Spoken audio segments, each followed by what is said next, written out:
Mais uma vez, bem-vindos. Hoje nós vamos tratar um pouco mais sobre Michel Foucault. Nós já vimos no capítulo sobre vigiar e punir a questão das sociedades disciplinares, como essas sociedades, que é a nossa, essas sociedades fabricam corpos dóceis e obedientes, né?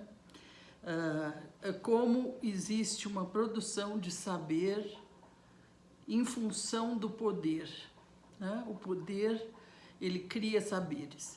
Mas hoje nós vamos nos debruçar sobre uma outra obra muito importante, que é a História da Sexualidade. O primeiro volume, ele escreveu 3 volumes. O primeiro é A Vontade de Saber, em que ele vai colocar, né, como é que existe uma produção de verdade, né? Como é que cada sociedade produz, né, um sistema de verdades. O segundo volume é O Uso dos Prazeres, né? Como é que se dá o uso dos prazeres. E o terceiro volume é O Cuidado de Si.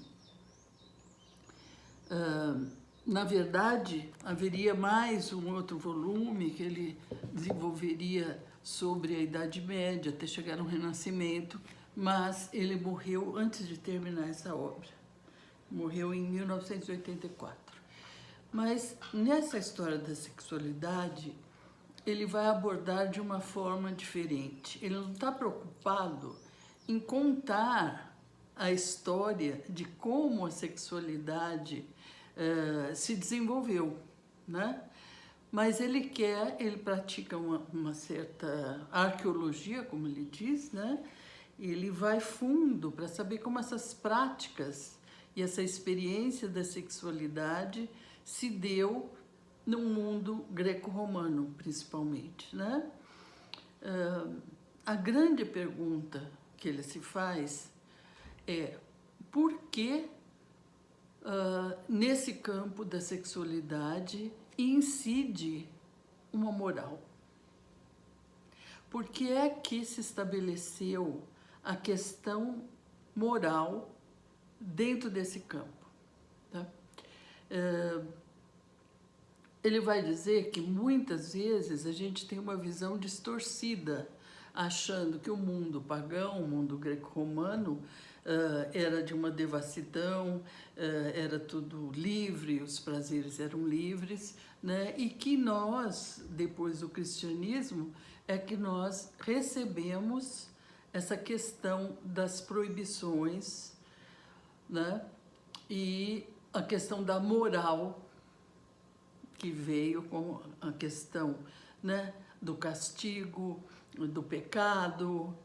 Mas ele vai dizer que não, que antes, os estudos que ele fez sobre o mundo greco-romano mostraram que antes do cristianismo já havia uma preocupação. Já havia preocupação com essa questão da moralidade incidindo na sexualidade, né? Ele vai desenvolver bastante como se dava aquilo que ele chama de amor aos rapazes. Nós sabemos que os gregos, né, eles tinham, a gente não pode nem dizer homossexualidade. O Michel Foucault diz que não é uma homossexualidade em contraposição a uma heterossexualidade. Por quê? Porque os gregos tinham essa questão do amor aos rapazes até uma certa fase. Depois os homens podiam se casar ou não, né? Mas era como se fosse uma etapa da vida sexual, e inclusive ligada à questão da educação, né? O homem mais velho, que se relacionava a um jovem, ele deveria ensinar esse jovem, ensinar valores, ensinar a questão da ética, Porque a preocupação, justamente o cuidado de si é o homem se preocupando com a ética, em ter uma vida ética. E que significa, principalmente, ter uma vida ética é uma vida em que você não é dominado.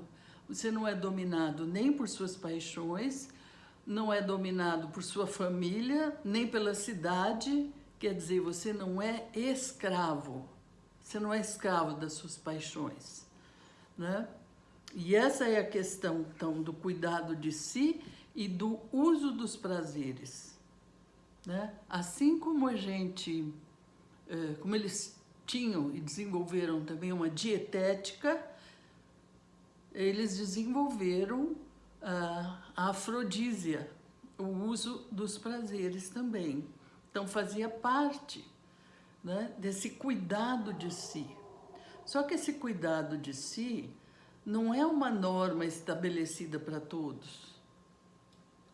Cada um deveria buscar o que seria melhor para si mesmo, né? E desenvolver a sua vida conforme valores estéticos, né? Fazer de sua vida uma vida bonita e que pudesse depois ser lembrada como um exemplo, né? Então, é uma questão que a estética está imbricada dentro da ética também, né? Fazer uma vida bela, uma vida digna, uma vida livre, né? Então, na questão do amor aos rapazes, a gente pensa que não havia regras lá também, muitas regras. Primeiro, a idade. Os rapazes seriam imberbes. Então, antes de criar barba, né, eles se relacionavam com homens mais velhos. Além disso, não era de bom tom ser dominado, né, ceder aos pedidos e à paixão do seu companheiro. Quer dizer, porque para os gregos a questão do domínio sobre si mesmo é uma coisa importantíssima, né? Então, mesmo nesse tipo de amor, né, havia regras. Havia regras, por exemplo, o rapaz ser um devasso, né? O rapaz se relacionar com vários homens ao mesmo tempo. Isso não era visto com um bom tom, né? Então, havia todo um conjunto de regras a serem seguidas. E era como se fosse uma etapa dentro da sexualidade, né? Depois dessa etapa, alguns se casavam, constituíam família, etc. Mas, portanto, é o que ele chama de artes da existência, né? Foucault chama de artes da existência, que são técnicas de si que você desenvolve para chegar ao melhor estágio que você possa alcançar, né? Então, é uma problematização da sexualidade completamente diferente do que nós vamos ter depois, que nessa artes que, vamos dizer, os gregos tinham uma arte erótica, e nós herdamos dos europeus, o mundo ocidental, nós temos uma ciências sexuais. São duas coisas diferentes, né? Porque as ciências sexuais, ela quer extrair a verdade do sexo. Qual é a verdade que existe em nossa sexualidade? Qual a melhor maneira, né, de encontrar essa verdade? Enquanto que o mundo greco-romano, e não apenas Grécia e Roma, mas também no Japão, na China, no mundo muçulmano, no árabe muçulmano, a ars erótica era uma arte de intensificar o prazer sexual, né? Aumentar e intensificar o prazer sexual. Era uma arte transmitida até a relatos das mães, isso quando antes do Japão se ocidentalizar, há relatos em que as mães ensinavam as filhas como obter prazer e dar prazer. Então, completamente diferente, porque nós temos na questão da medicina, né? Essa ciências sexuais é pautada sobre a medicina. Então, é completamente diferente, porque a gente quer atingir aí vamos dizer assim, a verdade da sexualidade, né? Uma vida sexual ideal, saudável, baseada justamente no que a medicina nos diz. Enquanto esse mundo oriental tinha uma arte, né? A sexualidade deveria ser pautada por uma arte, né? Enfim, Foucault desenvolveu toda essa história da sexualidade, mostrando, né, que para os gregos a gente não podia mesmo falar, talvez nem em bissexualidade, porque simplesmente era uma etapa. Esse amor dos rapazes era uma etapa na vida de uma pessoa, de um homem. E sempre se tratava de um amor aos rapazes. Ali ele não era desenvolvido a questão da sexualidade feminina. Isso é outra coisa. Quando fala em amor, é amor aos rapazes, né? Por que tudo isso?